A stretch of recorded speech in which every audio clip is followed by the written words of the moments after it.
Good morning, beautiful people. I trust you're all doing well. Welcome to our world of information, education, and entertainment. This is Delta Broadcasting Service, live and direct. I trust you're doing okay, Tano. Yeah, yeah, doing great. Just that I wasn't around on Monday last week. Yes, Tano, you're celebrating your mother's birthday. Yeah, it Where's the yet. cake? Well, we're still basking in that euphoria. Oh, please, where's the cake? Because we let you go, hoping that when you return, you bring something for us. So please, it should be on the table. Since we're still basking in the euphoria of the celebration, so But you the know, table is bare. DBS will not allow you to celebrate a private personality. Okay, You know. okay. Don't worry. Later, Except for ourselves. you take me out then. To Amala Sport, you say you like Amala so much. Well, we thank God we're here and Yeah, we thank God. thank God for life. Yes. You know, and my prayer is that you and I, you know, Robo likes working staff would get beyond that. Yes. Amen. Get, it was a great celebration. The sister station, Yeah. where we gave it wide coverage. You know, I thank the general manager of DRTV, Pastor Malcolm Oteri, for also graciously, giving us that privilege. You know, Not sure. thank God for all that transpired. Yeah. We thank God for everything that has been happening, and within the week, a lot happened. A lot went. Lots of water went under the bridge. We had the back and forth of the PDP. In fact, I don't know what's going on with PDP this period. I am tempted to ask what exactly is the problem. 9 PDP governors endorsed suspension of Damagom and appoint Alaji Ahmed Alagai Abi Alagi as new acting chairman. Yeah. 9 PDP governors endorsed the suspension of one person. So that means he has stepped on. Could it be that he has stepped on so many toes? Yes, For no. 9 persons to just come together, if it's just one, I'll understand. Two, okay, but nine, and everybody's, you know. Nine governors out of the 16 of them, you know, and majorly from the south, you know, majorly. The south majorly led that force, and the northerners, you know, apart from one or two northern states, were on that wagon, you know, and I think they were done with Damako Damagom, yes. because there were suspicions that he was playing an anti-party frolicking with the ruling party. You know, so I think the PDP were thorough with him, and they were through with him, Yes. and they felt that he had expired his stay, because think ordinarily they would have waited till December next year, where they would have had their convention, but they didn't wait to wait. They didn't need to wait because he was in the acting capacity. He had not been substantially made chairman of PDP. You know, so in that substantive acting capacity, you know, he had one leg in, one leg out. You know, so it was not that I think it was difficult. like it was a threat to the party. He was against the party's constitution. So it's it's if you want to be in a party, you just have to be committed. You have to be there full time. You know, give your total support for strengthening the party and for the unity of the party. But if they perceive any loophole, of course they would take you out. In no time, they would take you out. So I want to believe that what they did is in the interest of the party. Yes, I just want to believe that. yes, in the interest of the party. You know, they had to shop it for somebody else, not Central, because knowing fully well that if they give you the chairmanship of the party, definitely you cannot produce the president anymore. You understand? And I'm feeling also, sensing that if the chairmanship leaves otherwise, the South might not have the opportunity to produce a president. Yeah. So it's a well thorough game plan, shopping for the president for 2027 to come from the South. So we do politics with them.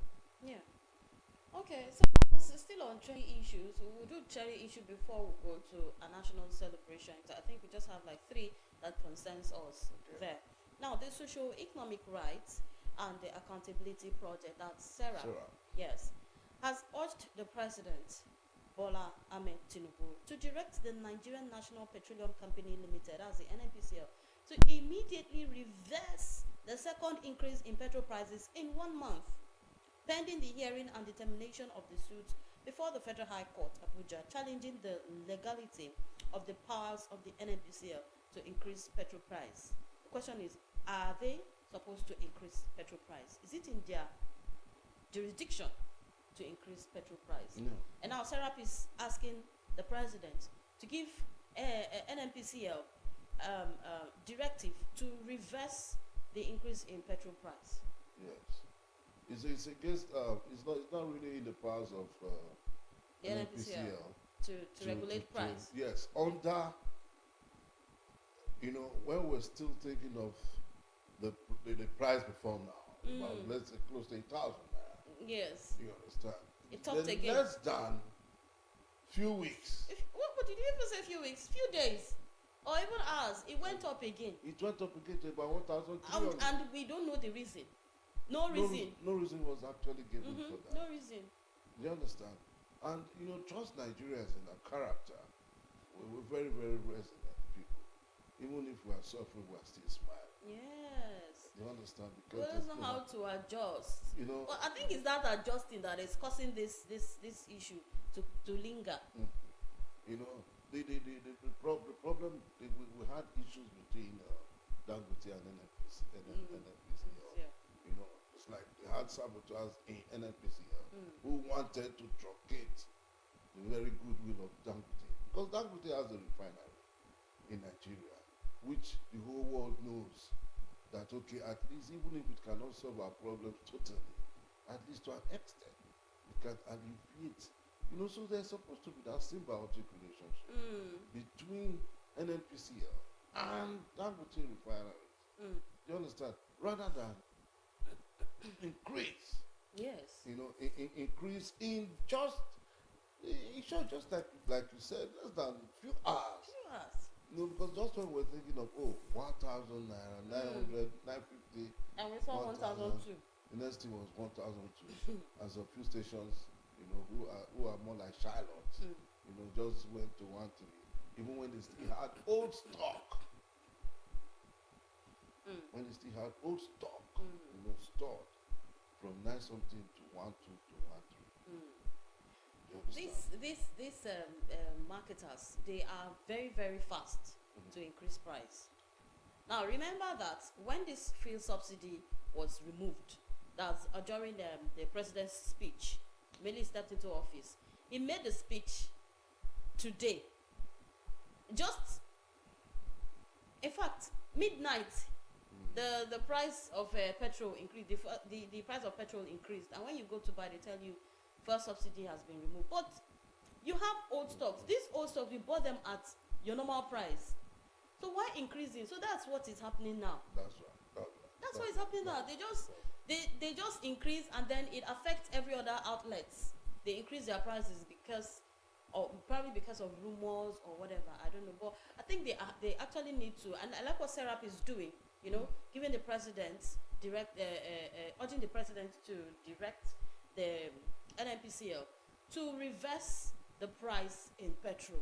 I remember that Serap had last month filed a lawsuit against the president and NNPCL over the failure to reverse the unlawful increase in pump price of petrol and to probe the allegations of corruption and mismanagement in the NPCL. So I don't know where this whole issue is going to. I don't know where it's headed.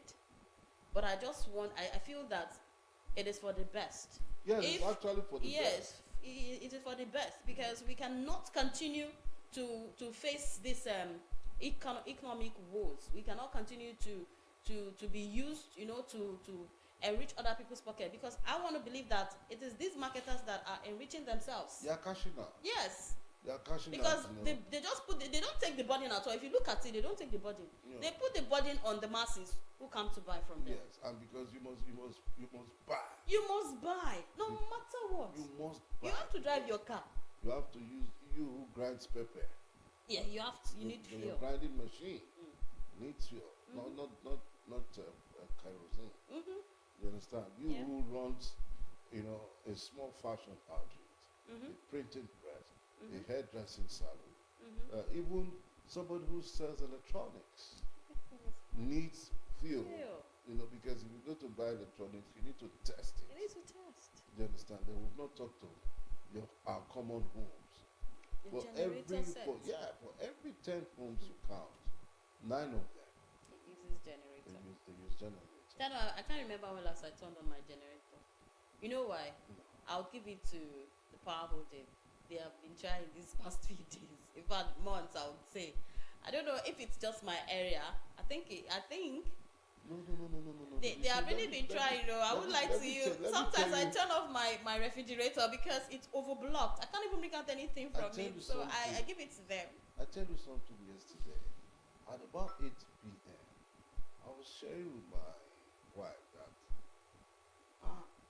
I've had light for more than 4 hours. Is it because there's really no evening for the past 20 years. Yes. There's really no evening by 8 o'clock that will have light anywhere I've stayed. Oh. Anywhere I've stayed, going on from Lagos to Asaba. Yes. By 8 p.m., no light. Light is gone. You will not even see, because from 6:37, and probably before you see the blink of the light, it will be around midnight. 12. You must have slept and you have no need for the light. But this time around, the light is there. I said 8 o'clock, there's still light. 9 o'clock, still light there. I didn't put on my gen at all yesterday. I'm telling you. That was when I had that remark, that can you beat that? Yes. So I was saying that it's like the people have changed. They repented. So they will give that kudos to. We pray for them to repent now, and they just did. So no need to complain. Let's just give them kudos. Okay, so speaking on increments now, a crate of egg, that's another problem. Eggs that we eat. The doctors have been saying, even nutritionists have been saying, eat protein, eat protein, eat protein. But my sister, the protein is becoming high. It's becoming expensive that families can no longer afford it. I can remember when we used to buy one egg for as low as 50 naira, 30 naira, 50 naira. Okay, let me not go back to those days. But I also remember when we were buying eggs, a crate, 1.5, that you buy half, 750. But now, it increased from 1,500 to 2,500. From 2,500, it increased again to 5,500. What is going on? And now there is a rumor that it's going to increase from 5,500 to 10,000 naira. Now imagine you want to buy a crate of egg for 10,000 naira. Who will eat egg again? Nobody will eat egg. The only people that will patronize the egg factory or the egg vendors are people that bake. Confectionaries. Those are the only people, because they need eggs to bake their cake. They need egg to do anything that has to do with baking. So a crate of egg, which currently sells between 5,500 and 6,000, may soon be sold at 10,000 naira. And this is according to the Poultry Association of Nigeria, PAN. Nigeria is currently experiencing one of its worsening inflation in decades, as prices of many commodities have skyrocketed. Now, speaking at a press conference to commemorate World Egg Day in Abuja, the Secretary of PAN in the Federal Capital Territory, FCT, Musa Hakim, called on the government to declare a state of emergency in the egg production sector. You can imagine. To to to to declare a state of emergency on egg production. Yes. Huh? Yes, because It has gotten to that level. Yes, yes. Because I know when you say give a state of emergency, as in the situation is bad. Yeah, it's that bad. Because It's that bad. one egg is going for 250 now. Now, Yes. And this was what we bought at 10 naira. You know?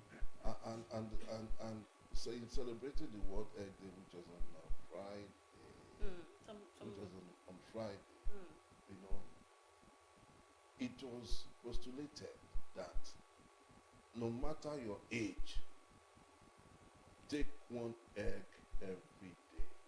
And it even got to a situation where in their calculation they said children who take eggs every day are more even intelligent than yes. In secondary school, growing up in secondary school, our breakfast every morning, right from Federal Government College to when I went to Federal School of Art and Science. I don't know if it's because of Federal School, but our breakfast every morning for 5 years and 2 years, you know, 5 and 2, 5 secondary, 2 HSC, ate every morning. Then compared with those who just went to who were not even attending, who were not in the boarding houses. Tano, you were enjoying them. That was when school. You enjoy, but you enjoyed though. Yeah. You flex. Because the school I went to now. I did not go to that kind of school. I did not eat egg. Just federal. I can't really go. The two institutions were federal schools, you know. So. I think those that went to boarding school, those that were boarders, they actually did enjoy all this. You eat one egg a day. Not us. Which was recommended. Even Park said it on that day that ate one egg every day. And then I now had to, when they gave that statistics, and I said, okay. Because I remember as a young boy who was in Federal Government College, Federal School of Art and Science, every morning. For 7 years. Every morning? Yes. For 7 years. Wow. My formative stage in life. You know, compared to my younger brothers who didn't go to boarding house. Compared to me. You know. Me, I did not go. Well, it's good though. It's really good that, we train our kids with egg. It's good. But now this Farmers Association are complaining that the poultry feeds are high. They are very high. But what is making it high? I don't get. Is it the transportation? Also, it still boils to transportation. But what about those that are not transporting their products? What about the feeds? What about the feeds? Yes, that's the thing now. The agro dealer Jude Arikogu raised issues regarding the quality and weight of poultry feed, noting that some 25 kg bags often weigh less than stated, further straining farmers already grappling with rising operational expenses. So it is very, very bad. It is very, very bad that this whole thing is affecting egg, as little as egg. You know why it beats my imagination? Because egg I see it as a very common thing. Yes. Okay, now what about buying chick fowls and they lay egg for us? Well, how many can they produce? If you buy enough, I think they produce. How many can they produce? And look at the gestation period. When it will take a chick to come out. And see, under the statistics that they said eggs is even more better. They say if you go and buy meat now for 2,000 naira, right? Yeah. For a family of 7, you will not even see it. Meat 2,000 naira. Yes. They will give you about partly 8 pieces of meat. And when you put it in your pot, you will not even see it. But if you buy eggs of 2,000 naira, you see it. You see it everywhere.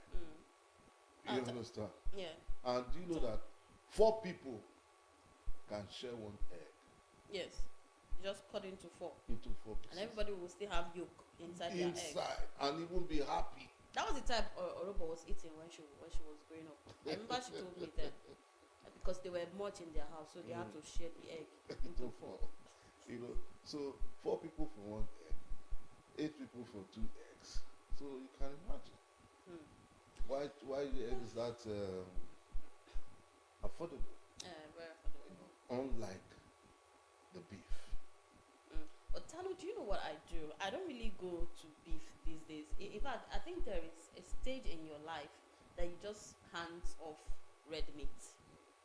And what do you go for? I go for chicken. And you see chicken is cheap. Tano, you can get chicken as cheap as 6,500 naira.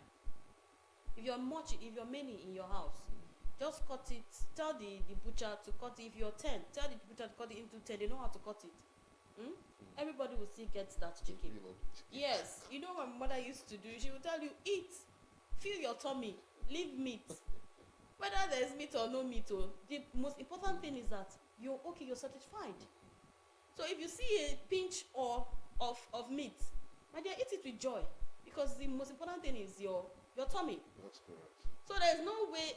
But that's what I do. I just go to the market and okay, fine, maybe because I'm alone, I go to the market, I buy the very big chicken for 8,000, the very big one, the broiler, for 8,000. I dice it, I put it in parts, and I put it in my freezer. Anytime I want, I just bring out some, I cook. It's easier for me. Wow. But if you go buy beef of 8,000 naira, you won't see anything. You will see. So just divert to chicken. Go to those, those poultries. You can't. They will give you chicken, old layer, 6,500, 7,000.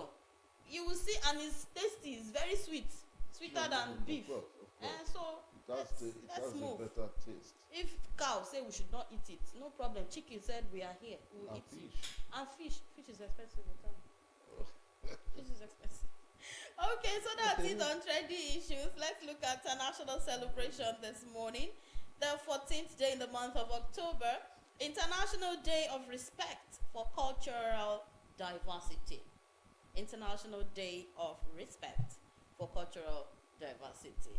It says, make the celebration more inclusive and festive by calling it the International Day of Respect for Cultural Diversity. And it has to do with cultures, different cultures. Cultures are different, people are different, So when you go to somebody's culture, or you go to someone's village, respect their culture. Don't look down on their culture. Okay? Respect. Culture are different. So respect people's culture. I know recently they celebrated the Ine festival, and it was a beautiful sight. This is something that people from all walks of life come together to celebrate, because it's their culture. You cannot take it away from them. It's like their baby. You can't take it away from them. It was well celebrated. Like I think in August, the Igbos celebrated the New Yam Festival. It's their culture. You see people everywhere, even people abroad that cannot come back home, they celebrate it there. I saw a clip where they celebrated it in the US. They all came together, they had their yam roasted, and it was well celebrated. So culture has traveled, it has gone wide. They now take culture from home to Western world. So you cannot say, oh, I'm not in the village, I cannot practice it. No, they have taken it to you. People celebrate their culture anywhere they are. So on this day, as we're celebrating the International Day of Cultural Diversity, let us respect each other's culture and uphold your culture and your tradition. Your norms, your tradition, uphold them. Yes, I love that day being set aside. But I wish it could just be a one thing done at the same time. That's the way we celebrate. That's the way we celebrate Christmas. Oh, if okay. you said, World Cultural Day. All communities on that day, you must have a cultural activity. To mark that day. It would have been very exciting. Like yesterday in Asaba here, they had what they call I don't know what They were using machetes, you know, machetes to greet each other. You slam your machete on my machete, you know, things like that. You know, while in some other communities, the women dress like men, you know, and the men dress like women Okay. on that day as well, you know, and they depict everything. The women depict everything that the man has, you know. So it's fun. It's fun, I'm telling you. You know, You see the masquerades, you see different you know, clothing, different everything, entire food. The New Yam Festival, for example, is also being celebrated. You know, where they roast Yeah. yam and They make their sauce, the palm oil sauce with uba and palm wine. you know, I missed one which was one in Akuku. Akuku used to have very the New Year festival is usually very Unique. Really? Yeah. I've never attended. Individuals also organize Yes. their homes. In their home, yes. So okay, come to My house. my palatial apartment in the villa. You know. But those ones, they do pepper soup. Ngwo, I don't like that one. they do Ngwo so that everyone is carried along. Okay. Right, so that's it on the day of International Cultural Respect Day. We have the National I Love You Day. National I Love You Day, as simple as it is, it goes a long way. It says, make your loved ones smile and feel loved on this day, National I Love You Day. Your loved ones, your friends, make them smile. Make them smile. It mustn't cost you anything. You can just tell them sweet words. If immediately they smile, you know that you have done it. You move ahead. You can go to the next person. If you have enough finance, you can take the person out, or you buy the person some gift. Just make the person smile. Today is a day for your loved one, so give it out to them. Okay, make somebody smile today. Make your loved one smile today. Yes, and so that's the meaning of that is simple. that's it. National I Love You Day. Make your loved So ones that's the day you should smile, tell somebody you love the person. and not just you love the person. Make the person smile. Okay, put a smile on. Put a smile on the But person's if the face. person is outside and probably just make a call and say I love you, and the person Starts is not smiling. and the person is not even smiling. And then probably you Then must the have person will say, angered the person no, previously. you might not. The person was saying, well, I'm waiting, I want to be that. But it's And you becoming. look for something else to tell No, the person. no, Just make sure the person smiles. That smile is enough. But you see, it's becoming a vogue now.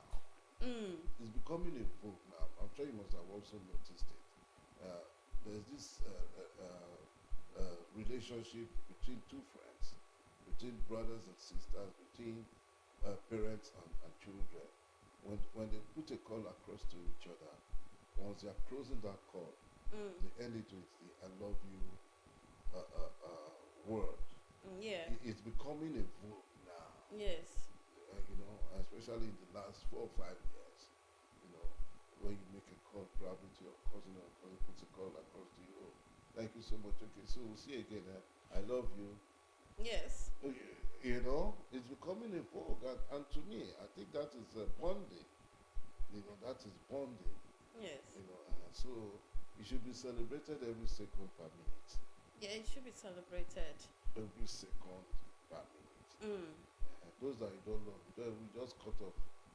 Once you drop the call, you drop the call. Okay.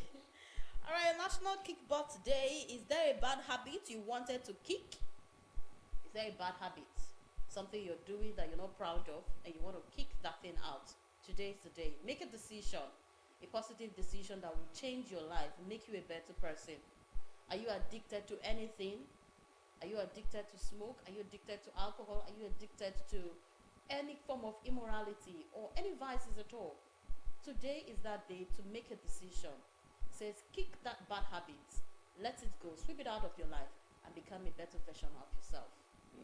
That's a good one. Yeah. It's more like a resolution day. Resolution day.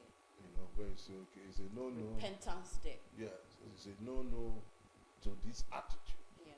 It's a no to this character. Yes. And most of the times too, a no to toxic people. Yes. Do you Kick understand? them away. You kick them out of you. Yes. Okay, you don't have any value within my space. You know, you're toxic. Yes. That's true. Kick them out. Kick them out. Yeah. You need only positive-minded people to But- stay around you. Yes, but for the devil, you kick him out every day. Every day. You don't stop. No. Because he will not stop coming back in different forms. Alright, then we also have the National Online Bank Day. Yes, let's celebrate our online bank, our banking system. Do you remember the last time you visited a bank? Because I can't remember the last time I visited a bank. So I'm going to give it to online banking.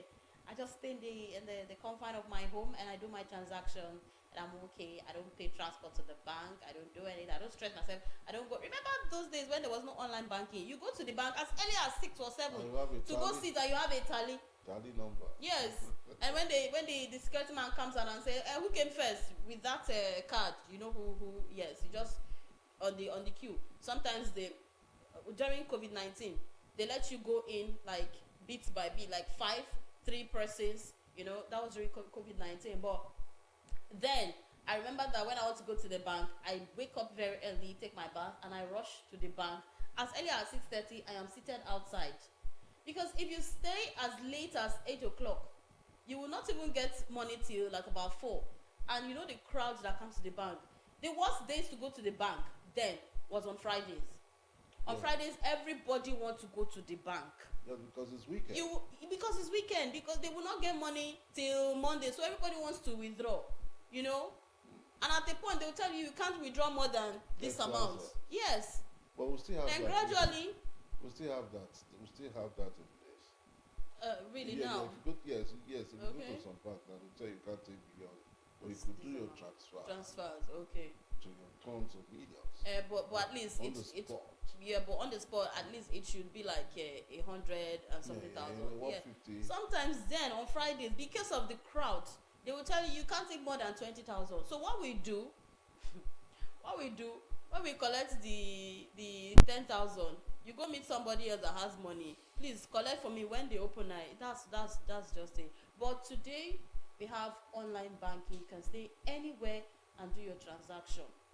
The only way that online banking will not work is when you want to buy sachet water or you want to pay your transport. Like you enter a tricycle and you want to pay, you cannot transfer to the person. No, you can't. You can't. Transfer 100 naira. Which No. Hold on. There are some. no tricycle will take you from. Let's say you want to go from Anioma Market to DBS Junction, which is 200 naira, and then you want to make a transfer of 200 naira. Which tricycle will do that? Okay, let me tell you.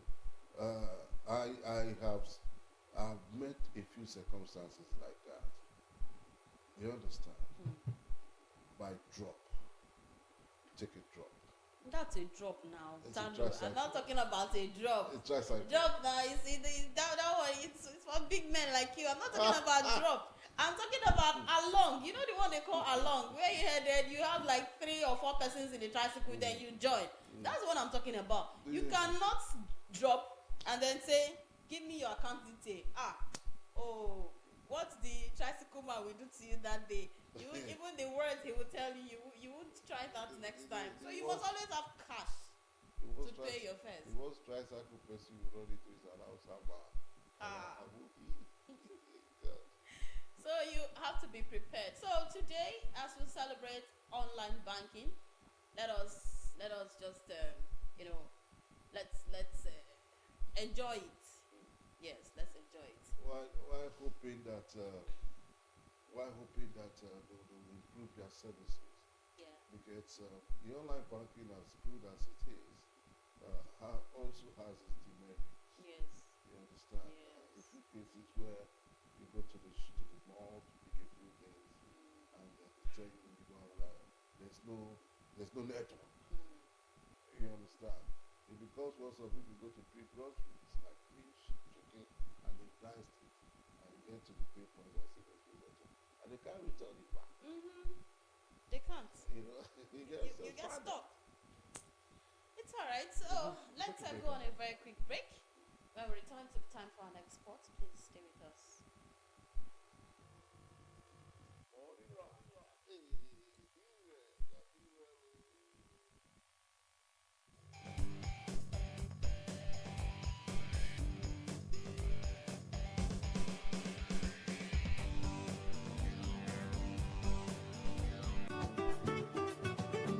My people, una know say to chop plenty fruit and vegetable every time dey help person live long.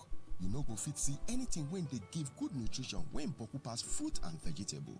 Fruits and vegetables get plenty vitamins like vitamin A, B, C and E, and other minerals like magnesium, zinc, phosphorus, potassium and folic acid. You see, food when contain vegetables and fruit, they help lower blood pressure, reduce the risk of heart disease and stroke, prevent some kind cancer, help lower cholesterol level and blood pressure, remove yamayama from your system, protect you from digestion wahala and high problem, come make your skin dey shine muke muke. E good to eat fruits and vegetable every day. And if you even get blender, you fit blend different fruit when you like together to make sweet drink when oyibo dey call smoothie. Now the Delta State Committee of Food and Nutrition and Delta State Ministry of Information now bring una this message. That first news, that first kick, that first cry, and those first moments put baby to mother's breast right away. That first yellowish milk, colostrum, has the nutrients baby needs to grow healthy, strong, and ask your health worker to put your baby to the breast within the first hour. Start strong. Zero water exclusive breastfeeding for better future. This message is from the Delta State Committee on Food and Nutrition and the Delta State Ministry of Information.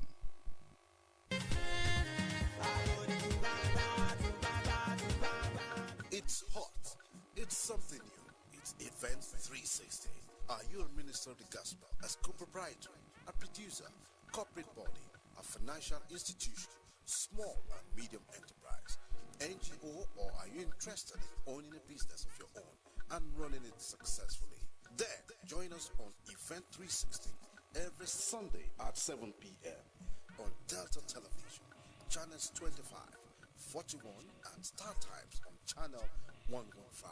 Event 360 is designed to showcase your social events as well as to advertise your goods, services, and ideas from Monday to Friday, with presentation on Sunday at 7 p.m. For sponsorship, event coverage, and participation, please call Tony on 0803 406 4079. Grace on 0806 974 8133. Event 360, a platform for all-round participation. Join us.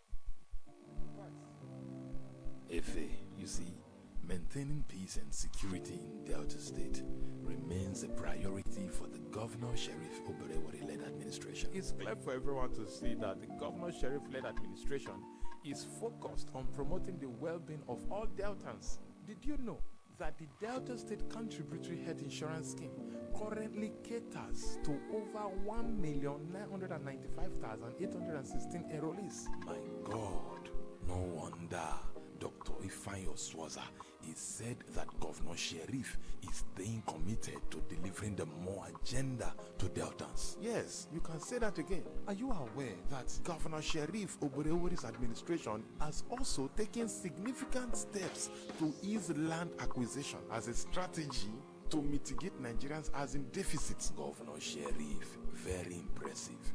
He's not just focusing on one area, maybe just health or peace and security. Is making sure that all areas experience the more agenda. Even when the Osun State Governor, Senator Ademola Adeleke, inaugurated the completed Okpanami-Busa bypass, he said he was particularly impressed with the performances of Governor Oberewori in 1 year of his administration. Of course, it is clear now that the Governor Sheriff infrastructural development is creating an enabling environment for businesses to thrive, ahead of a lady by the name Doris Uzo, who relocated her business to the bypass area and she's doing very well. Talking about the bypass, Governor Sheriff did a very good one there. The 5.3-kilometer road. And 10.6 kilometer length of drain. Yes. Coming from Wari now, I didn't need to drive through those distance Coca area. I just took this shortcut, you know. Hey, you know what burn your fuel now? I know you. You get money, but you know what spend them. Governor Sheriff don't do road. Make I still waste fuel. Don't be your fault. Now Sheriff will do road for you. You don't see how that. Governor Sheriff putting smiles on the faces of Deltas. So we are very happy because our governor is working so hard. New sheriff in town. He's doing very, very well. Delta State. Brought to you by Delta State Ministry of Information.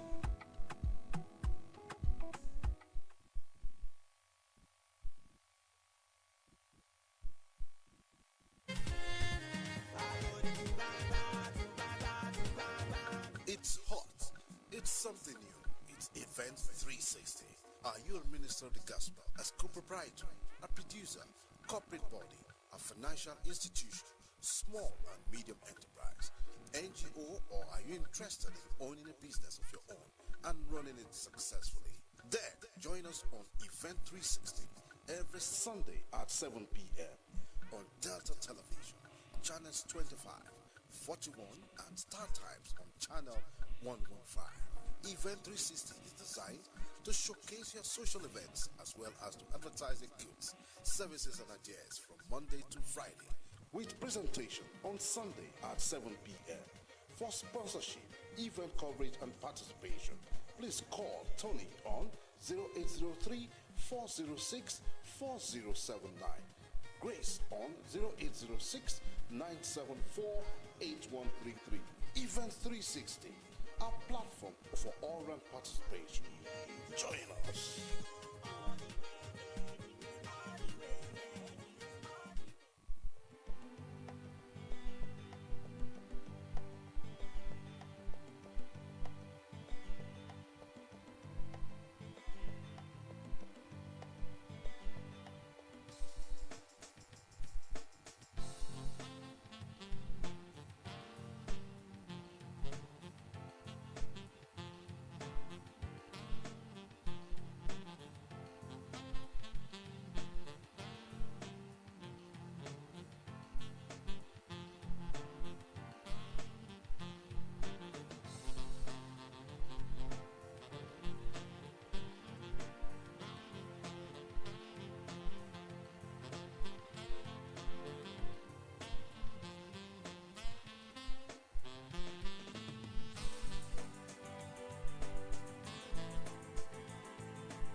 right, welcome back. And in case you're just joining us, it's Monday's edition of the program, Monday, and the ride just keeps getting better by each second. And so we'll be looking at our next conversation this morning, and it has to do with disaster risk reduction. And speaking to that conversation, we have the branch blood focal person of the Nigerian Red Cross Society Delta State branch. We make welcome Adaugo Moye. Ada, welcome to our program. Thank you so much. Good morning, Deltas. Good morning, everyone. Good morning. Thank you. Yes, I love that name, Adaugo. That is the first child of Okochukwu. I knew where he's driving at. Okay, it's not the first child of Ugochukwu. I think that's the first child with pride. That's the first child with pride. Yes, Adugo. Yes, that's the word. That's the pronunciation. Yes, Adugo. I think Flavor sang the song of that. Adugo. No, that's Ada. No, there's somebody that sang the Adugo, and I know that once that song starts playing, my head starts busting. Yeah, So really? excited. Okay. Yeah. Ada happened to Red first of all. Red. Cross. And Ada had, she was one of those who made the last count of the Red Cross Society in Asaba, very thick. And on one of the nights, I think the entertainment night or something, she was nominated and won an award. Yes. And the whole camp went agog because I witnessed it that night. Mainly they just made sure that but the young, the old, everybody said And I started asking, what really makes this woman tick? And I concluded Commitment. that she's highly committed Commitment. That's the truth. to the Nigerian Red Cross. It's she lives it, she sleeps it. She drinks it. Drinks it. So we're not surprised that she is the focal person Yes. of the branch.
All right, well, we're back, and I would like to apologize for that mix-up. We had to redirect a technical source. All right, so like I did say, we have been joined with Adaugo Moye, and she's a member of the Nigerian Red Cross Society, and also a member of the National Response Disaster Team. So that tells you that it's a big one flying for her. So we'd like to welcome you, Adugo. Thank you so much. So we'll just hit the ground running immediately by asking that, can you explain quickly the significance of the International Day for Disaster Reduction and why it is important to raise awareness in our communities? Okay, thank you very much. Okay, so every October 13th is usually celebrated internationally as the World DRRD, which is the World Disaster Risk Reduction Day.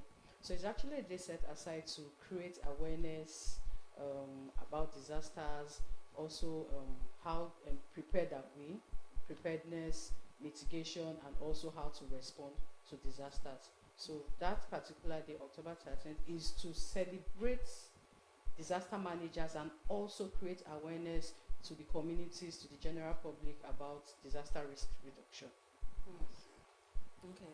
So talking about disasters now, what are the most common types of disaster and how prepared are we to handle them? Okay, fine. We have lots of disasters, but I think I will have to concentrate on our own context here, which is flood. I know disaster, we have fire outbreak. Fire, yeah. We have the hurricane happening in somewhere in the US now. We have building collapse. But what's the major one we always have here in Delta as a whole is flood. So that is the major disaster we have here in Delta. Okay, now, so talking about flood now, how prepared are we to handle them?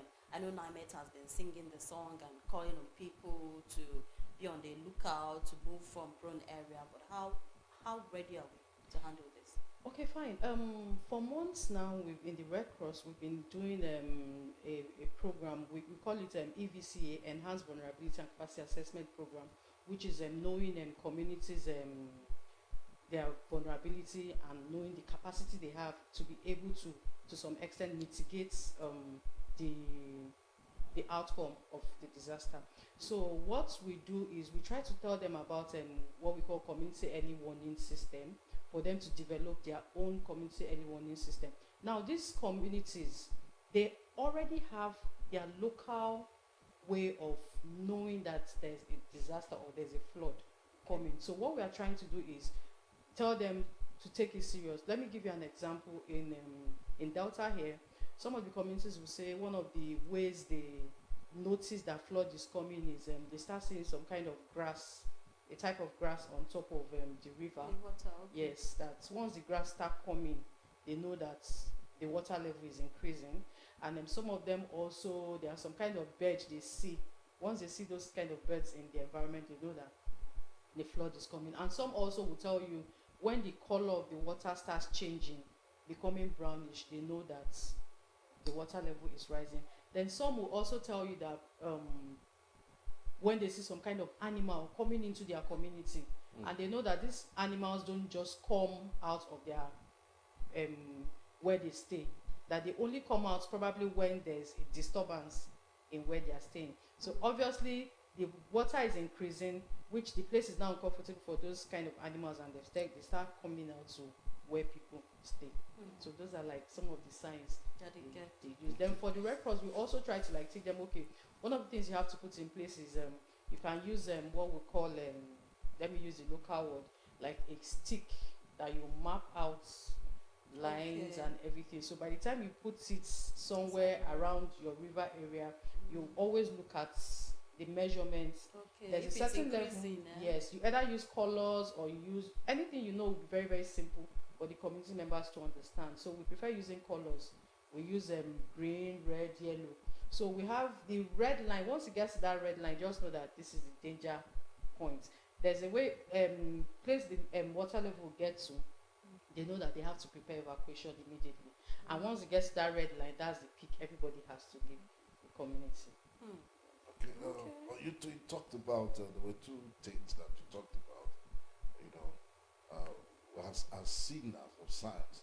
The first you talked about leaves. Is it the water hyacinth type? Yes, it's the water hyacinth, yes. Okay, the water hyacinth type of leaves. And for animals, what kind of animals? Lions or... You start seeing snakes, crocodiles, things that normally they are not supposed to be where humans are. They're supposed to be in the bush. Or you see that once the floods start coming, it enters like their farmlands, it pushes their farmlands, they start coming. Now they become uncomfortable. They start coming out to the residential areas looking for where to hide. So once they see things like that, the community members know that there's a flood. Okay, so as a follow-up to that converse, what role, or rather, what steps have been taken so far at the local and national levels to improve disaster preparedness and response because it's almost becoming a reoccurring decimal year after year, you know. And I know the Red Cross, you know, is up to the game at various levels, you know, because it's an international organization, and they go back to the drawing boards to say, okay, it came in this dimension. For future dimensions, we will move a step further. Can you speak to that?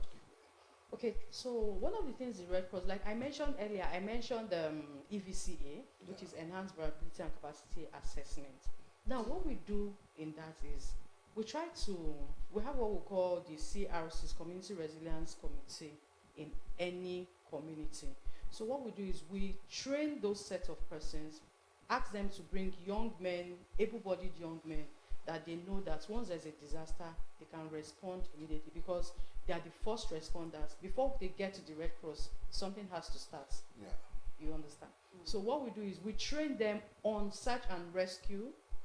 We train them on search and rescue, and by next week we're having this week Thursday in 4 communities in Delta here, we're going to be having first aid training for 10 persons each in those communities, and after the training we're going to also give them first aid kits, each of them first aid kits. So what they are to do is in case they have emergencies in their communities, they can use it.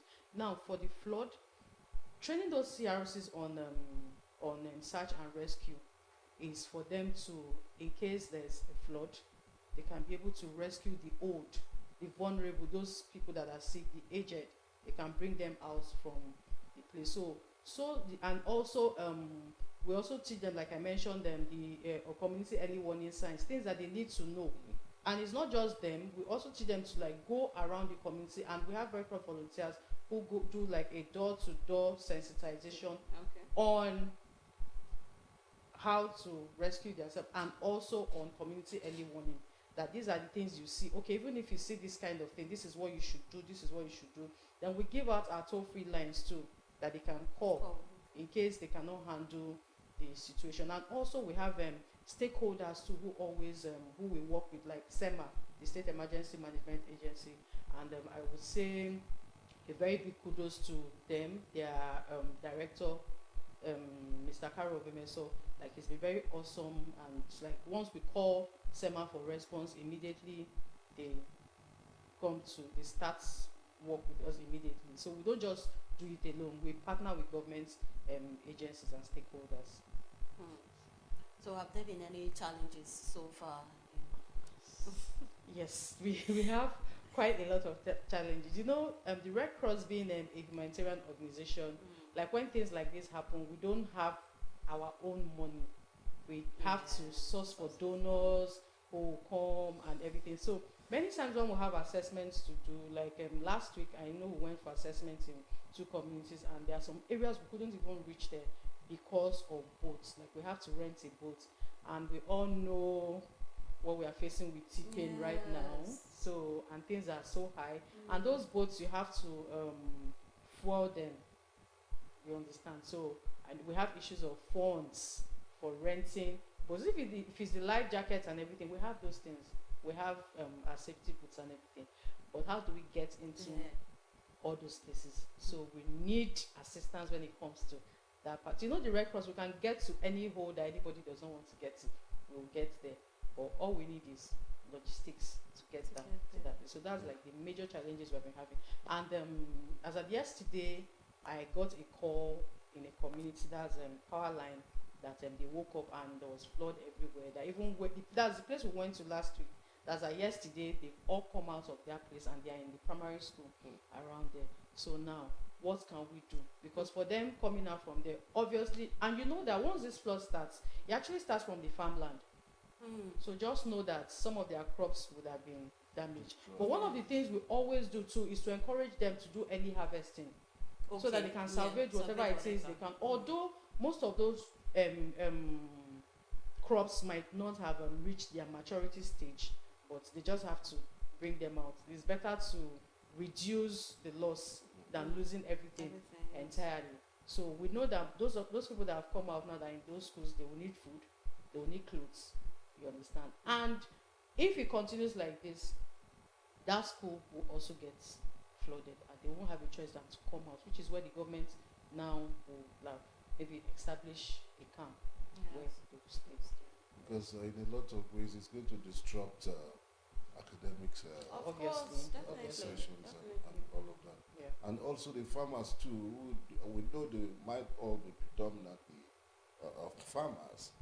They can also learn to think of planting other crops that are not seasonal. Yeah. Quote, so that they don't have problems with harvesting. Yeah, those are the things we also tell them to do, like rice. You know, rice grows in swampy area, so we encourage them to do things like that. But the thing is, the Red Cross cannot do it alone.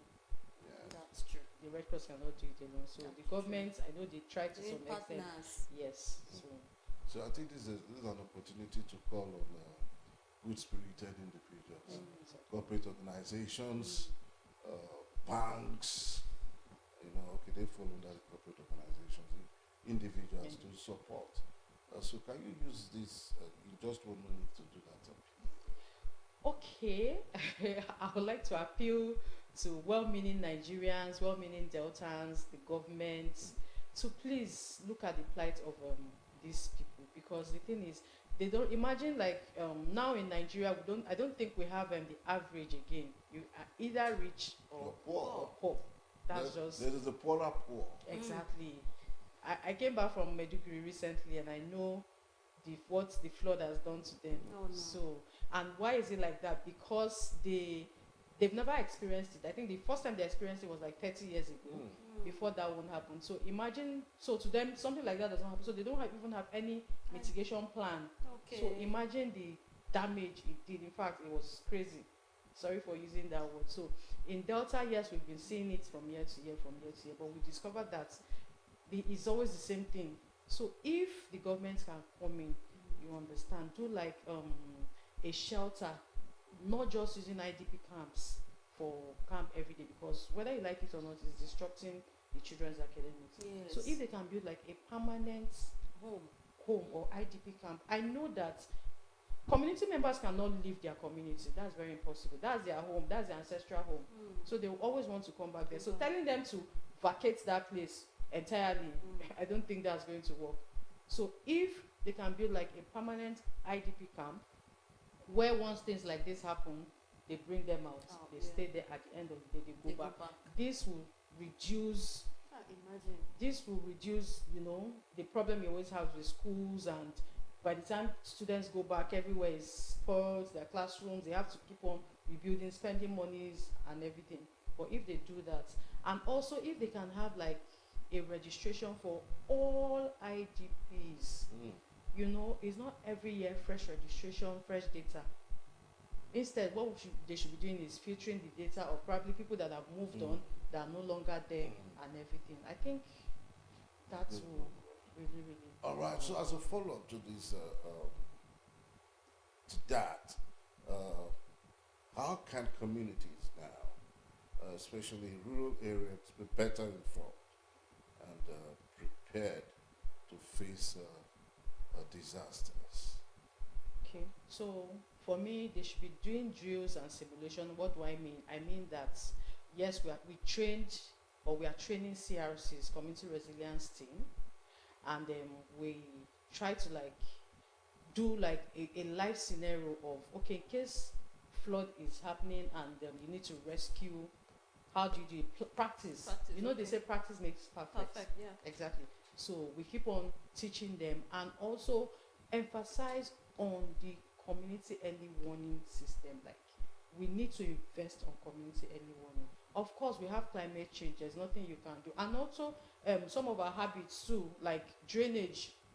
Because sometimes flood is not just by opening of dam. It's also by blocking of drainages. And what are the things that block all these drainages? We are the ones. If only we can drink our sachet pure water and discard it properly, and not just dump it, or our trash in our houses, we pour it into the drainage and it blocks everywhere. If you can stop that habit and they clean the drainages, you see the water will flow freely. But when you don't give water access to pass, it will come back to you. It will bounce back terribly. You understand? So we really, our own habits we need to also work on it. Our hygiene promotion, everything, anything we know that would disrupt the movement of water, building on waterways. Those are the things we really need to stop, and the government really needs to work on that too, because that is not the work of the Red Cross. We are just auxiliary to the government. Yes. Do you understand? So for that, the government really needs to work on, I think, the town planning, people building on waterways, knowing how to stop that and, checkmate that too. But you're actually right, talking about drainage system. And they recently built a drainage system in Asaba. And now you see these boys, they call these, is it Bola boys? You see them carrying, now imagine this drainage now, look at what is in there. Exactly. These boys just carry this stuff in a sack and they dump it inside this drainage system, thinking that, okay, their own mentality is that when it rains, the rain flushes it away. But they are forgetting that there's a point that it might go and get stuck. Exactly. It's not even just the boys. I'm talking to you like normal household. When their trash is full, you will see them carrying it in their cars, and they will get to a particular point just and fling it. All those habits are very wrong. They are very wrong. So we are the ones kind of doing this to ourselves. I can tell you some of these things we are watching is actually man-made by individuals, not just those boys. Yeah, it is. Now, so how can disaster relief efforts be more efficient in reaching those in needs quickly? Okay, this also comes to CRCs, because the thing is, when it comes to disaster relief, you need to have community engagement. Engaging the community being the ones to take lead of whatever it is you're doing for them. Because if there's no community engagement, I'm telling you, it's not going to work. Do you understand? Yes. First off, you need to ask the community, what do they want? Do like a needs assessment, or since it's an emergency situation, you don't need to start doing needs assessments. You reach out to your CRCs. Yes. Those are the people that gives you information of what is happening in their community. They will tell you the terrain of the community. They will tell you how to come into the community, and you will not have issues. So those are the people you should reach out to. Like, okay, how do we get these things across to you people? They'll be the ones to give you like a better mapping on how to get relief materials to them. And I also know that, let me use Maiduguri for example. One of the things they did then was they got boats, and then they stacked up relief materials, and were taking it to the hard to reach areas. You understand? Because when I mentioned earlier that it was a terrible situation, that there was some people that were actually stuck for like 3 days or 4 inside their houses and could not come out. So most of the people they were able to bring out was like hunger. They were almost dying of hunger.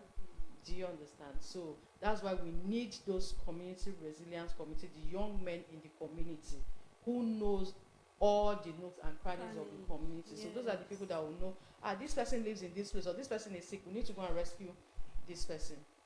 You understand? So, and they are the strong men there. So they are the ones that can actually be taking food or supplies or medical supplies to those people that they feel they cannot come out. And if they can also bring them out, that's fantastic. So that's why I said we are training a search and rescue team, which we are training them on swimming, on firefighting, on anything that has to do with search and rescue.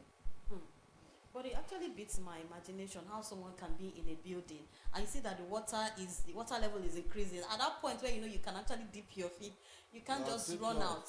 I don't know. The thing is, water is very, very funny. You might see it at your feet level this minute, and by the time you sleep.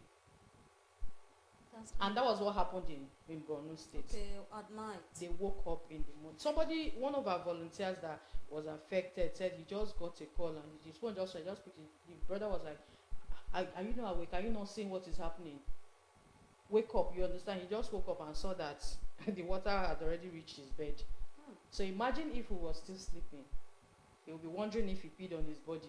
Probably, if he's not a deep sleeper. You're wondering if he peed on his body and wake up and finally see water. So water is funny. You might just be sleeping and you wake up and everywhere. It's just flooded. Okay, almost as we begin to round up this conversation, how is Red Cross contributing to disaster risk reduction, and what role do they play in community recovery? Okay, what we do in community recovery is we reach out to the community, we give them PSS, what we call either psychosocial support or psychological first aid. You understand? Trying to talk to them that this has happened and you just have to cope. We try to help them to cope. You understand? That's why we say we want to know their vulnerability and capacity. We already know their vulnerability, we already know the capacity they have, and the ones we feel that there's a break, we try to fill it up. So we render PSS services to them. Then also we try to reach out to our donors. Okay. So once we reach out to our donors, once there's a relief material, we distribute relief material, and we also do what we call CTP or CVA, cash voucher assistance, where we give a voucher. We did that early this year at a community where we gave them like an ATM card. Okay. And in those ATM cards, depends if they are the communities that we've already given FIs, that's food items, and NFIs, non-food items, then we give them 50,500. Not like the money is fantastic, but at least to some extent it will help. There are some that have benefited 91,000, some have benefited 61,000. We render cash assistance. That's aside the non-food items and food items we give them. Red Cross has given blankets, we've given stoves, we've given pots, we've given hygiene kits, we've given materials for sewing, and we also have a cloth bank where we stock, people donate clothes and clothes, and once we have situations like that, we go and we'll distribute clothing to them. Okay. Well, we cannot overemphasize the sensitization that we give to people. We'll keep telling them over and over again, because we know that even after speaking, after hitting it, even if you put it in their head, some persons will still want to stay there. They still want to remain there. So, but what steps now can individuals and families take to be better prepared for disasters? The only way is once you see the signs, please, if you can leave, you leave. But just like you rightly said, some people will say they insist on staying there, and some of them will tell you they want to protect their properties and everything. So one of the things we always encourage them to do is if they can build like a stilt, where they will pack their properties on top, their belongings, their documents, then if possible, children cannot stay in that kind of place. So if they have relatives, they can take their children they take them. In fact, most times when the government opens camp, you discover that you see lots of children. Probably a member of the family with the children, and the father is still there. Yes, he's a man, he's strong. So what he's basically there for is to protect their properties, because over the years they've discovered that once they all leave their communities, people go there to rob. Yes. And that's so unfair. People are going through a lot, and you are still adding a lot to what they are going through. You capitalize on it. Okay, thank you so much, Ada. I remember the Bible days had flood. Yes. Where they moved into the ark, and each animal by its pair and all of that. And when God saw it, God said He will not destroy the earth with water again. But it's as if God has not forgiven us. Because I don't think that's the situation. we're still experiencing. No, look at, we're still experiencing. I feel our personal habits, one of our practice over the years is what we're saying. But we cannot all be culpable of. Imagine this. And there's climate change. This one, now, if you look at this, just know that it's because of the heavy rainfall. Normally, is it supposed to rain in October? We're in October, right? Yeah. Those days are when do we used to have rainfall? No, by so September. there's serious climate change. That's just the thing, and you can't take that away. Because of the fossil. Exactly. And all of that. All right. It would be too risky for a driver to pass such road. No, you don't do this. At all. Yeah. This is dangerous. All right, we'll drop this conversation here at our morning. And we've spoken so well to the discussion. And if you leave me, an interview has the light you have. And thank you so much for being part of Morning Ride celebrating the International Risk Disaster Day. Adalgo is of the Nigerian Red Cross and a member of the National Disaster Response Team. Thank you so much. Thank you so much. You talked about the Maiduguri issue as somebody who went there and saw and conquered. Well, she played her role. So thank you so much, Adugo. We hope to always have you regularly on our program so as to educate and inform our teaming viewer. We'll take a break, and when we come back, it will be papers for today. Morning Ride, Mondays edition.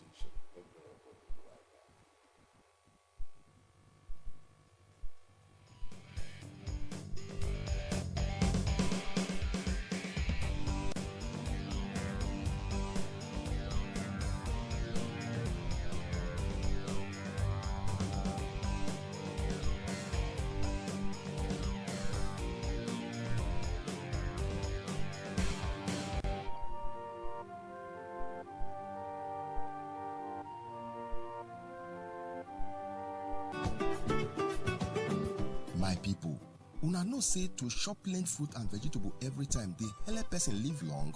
You no go fit see anything when they give good nutrition when boku pass fruit and vegetable. Fruits and vegetables get plenty vitamins like vitamin A, B, C and E, and other minerals like magnesium, zinc, phosphorus, potassium, and folic acid. You see, food when contain vegetables and fruit, they help lower blood pressure, reduce the risk of heart disease and stroke, prevent some kind cancer, help lower cholesterol level and blood pressure, remove yamayama from your system, protect you from digestion wahala and high problem, come make your skin dey shine muke muke. E good to eat fruits and vegetable every day, and if you even get blender, you fit blend different fruit when you like together to make sweet drink when oyibo dey call smoothie.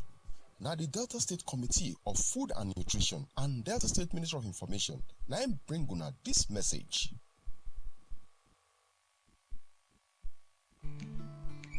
That first news, that first kick, that first cry, and those first moments put baby to mother's breast right away. That first yellowish milk, colostrum, has the nutrients baby needs to grow healthy, strong, and sharp. Ask your health worker to put your baby to the breast within the first hour. Start strong. Zero water exclusive breastfeeding for better future. This message is from the Delta State Committee on Food and Nutrition and the Delta State Ministry of Information.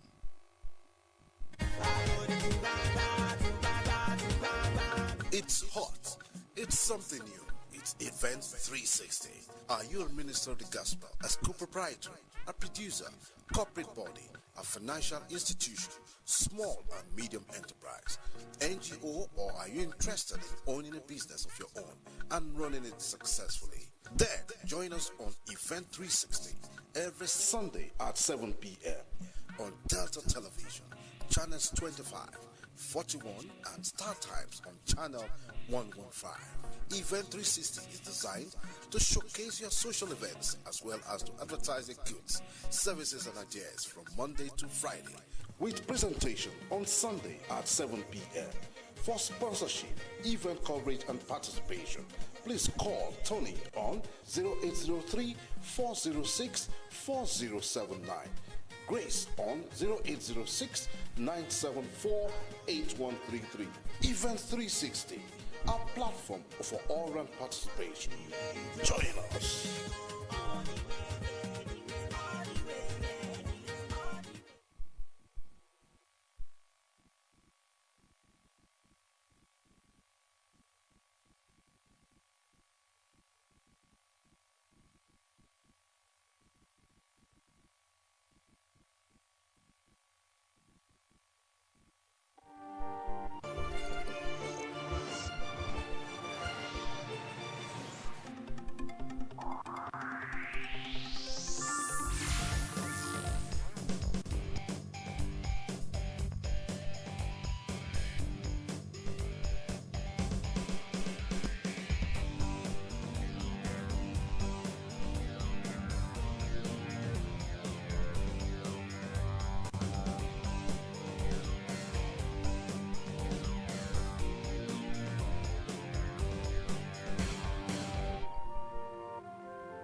Okay, you're welcome back to Morning Ride Monday's edition, and it's time to look at the dailies.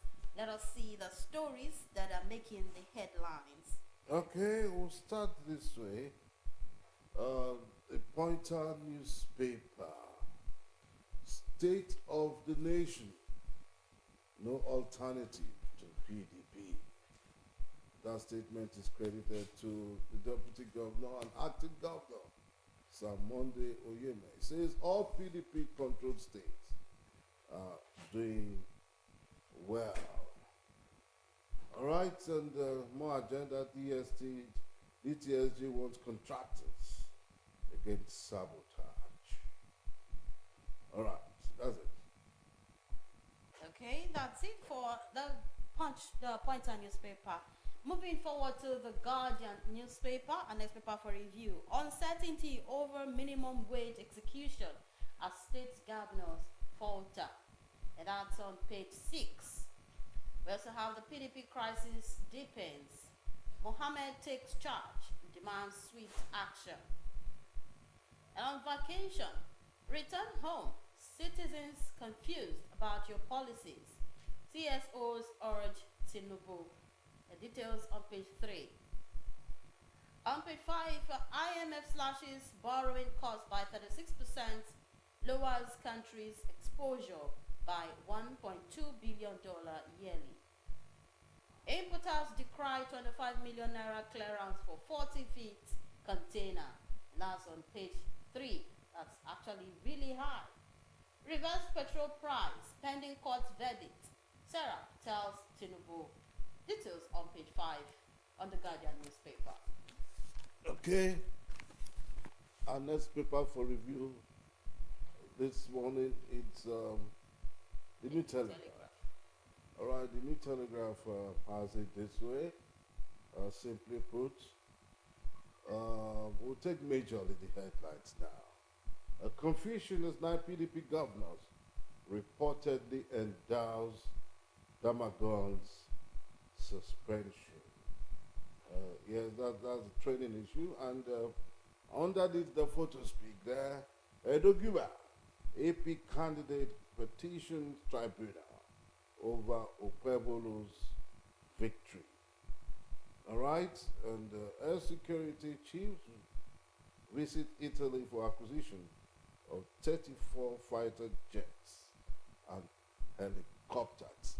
That is what the New Telegraph has this morning. Daily Trust is our next paper for review. Lagdo Dam, high-risk states brace for flood.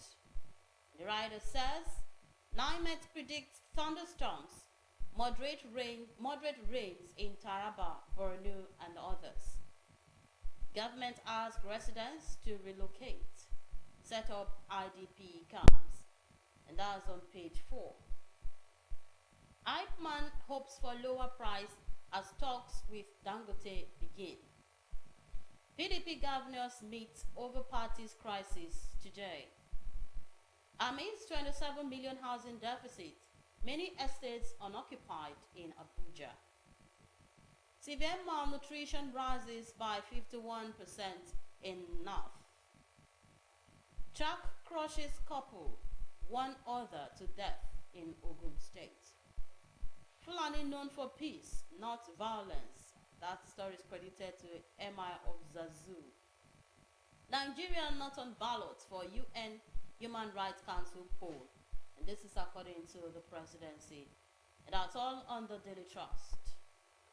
All right, after the Daily Trust newspaper, the Blueprint is our next paper for review.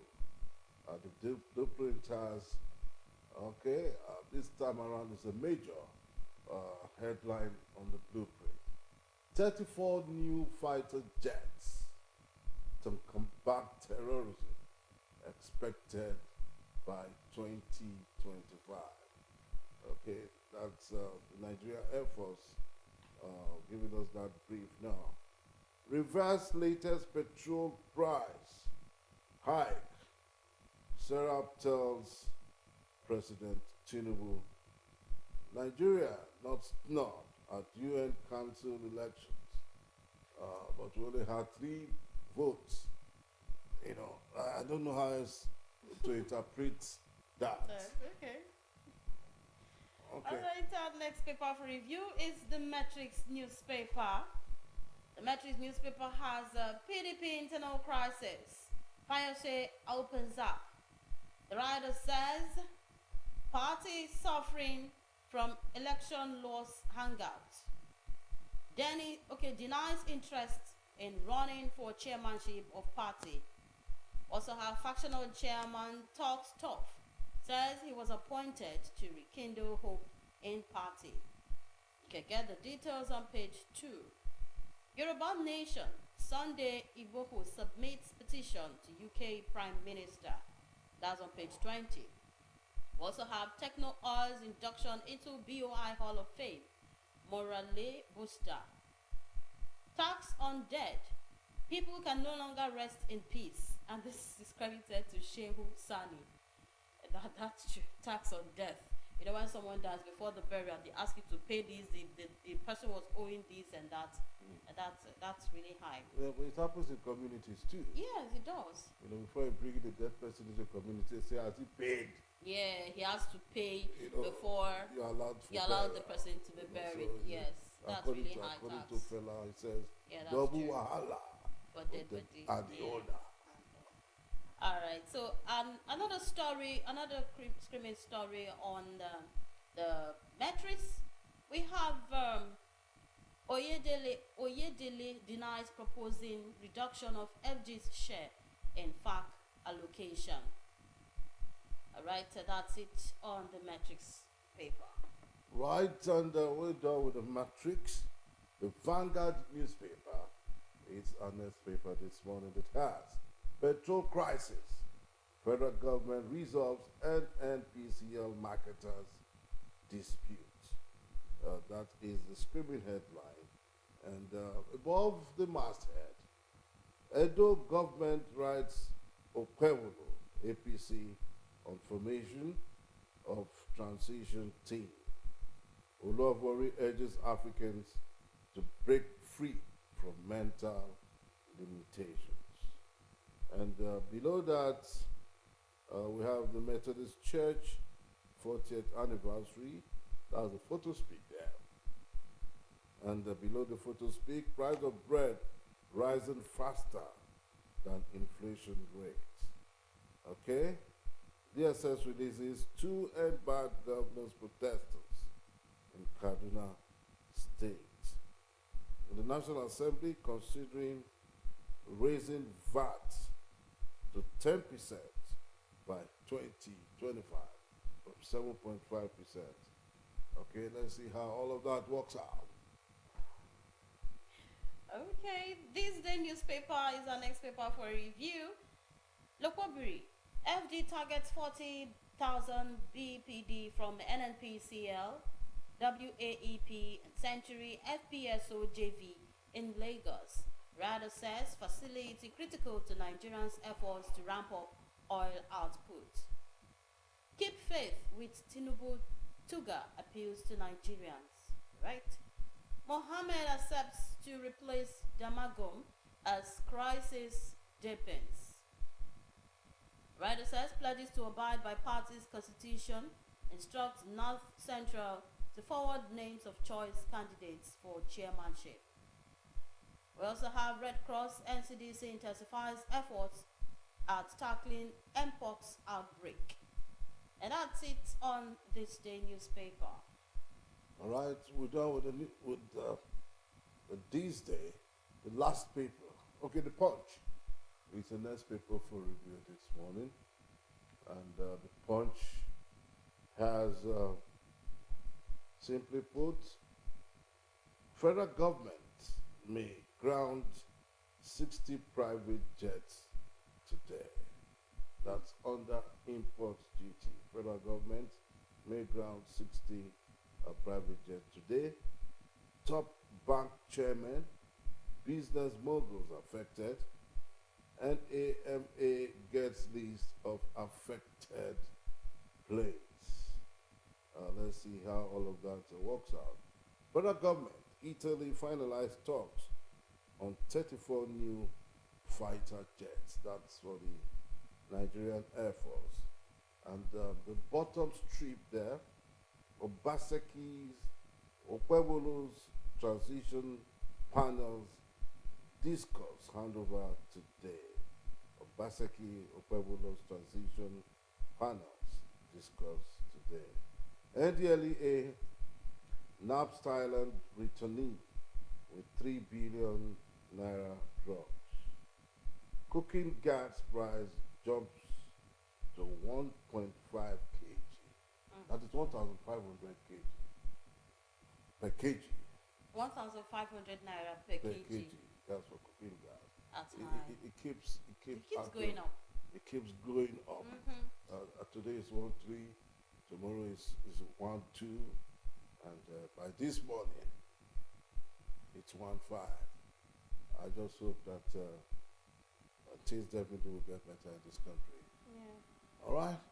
So that's what majorly the papers are saying this morning. So go out there, get a copy of any of these tablets, and do yourself some good, peruse through, and have more details. You know, if I were you, I would go and buy a punch so that I'll study the gas. That gas stuff, yes. Because I have right a big car in my boot, my gas cylinder. So I'm properly informed now. Yeah. So that I don't get to the gas filling station. Yes. And I'm told it's 1.5 myself. But you might be surprised. I'll tell them, I might get that, they might say it's 1.7. That's true. And I'll say, well, they have it on the papers that it's 1.5. And they say, go to the paper and buy. Well, we're still optimistic that things are going to get better. Let's not just think that this is where it's going to end. Let's all keep our fingers crossed. That's what I always say. At the end of the tunnel, there is always light. So let's just keep hoping for the best. I know, surely, it is definitely going to end in praise. Yeah, well, I hope it's going to end in praise. Those are my prayers. And I do hope and hope. Just the way the electricity sector, yes, it's picking up. They wowed us. Picking up. Yes. Picking up. Because for me, they are picking up. It's not yet Eldorado for them.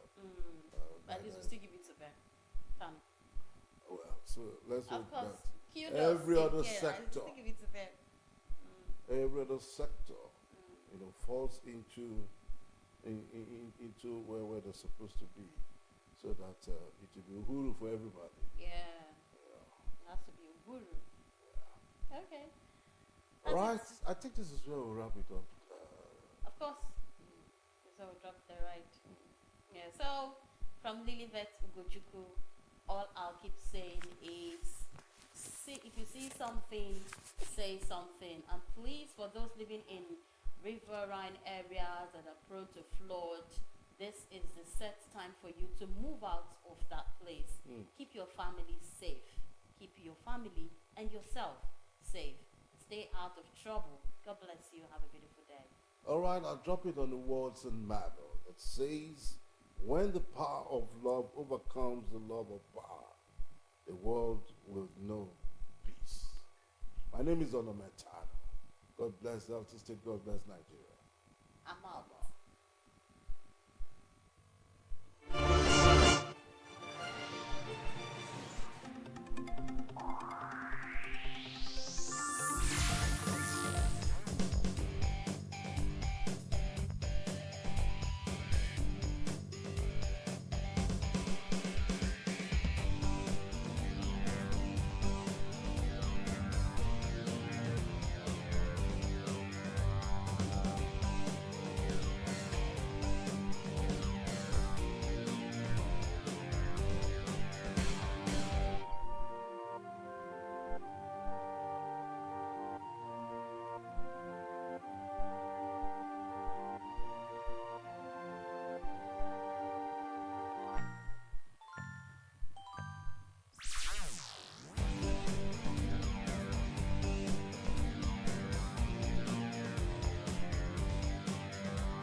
people, una know say to chop plenty food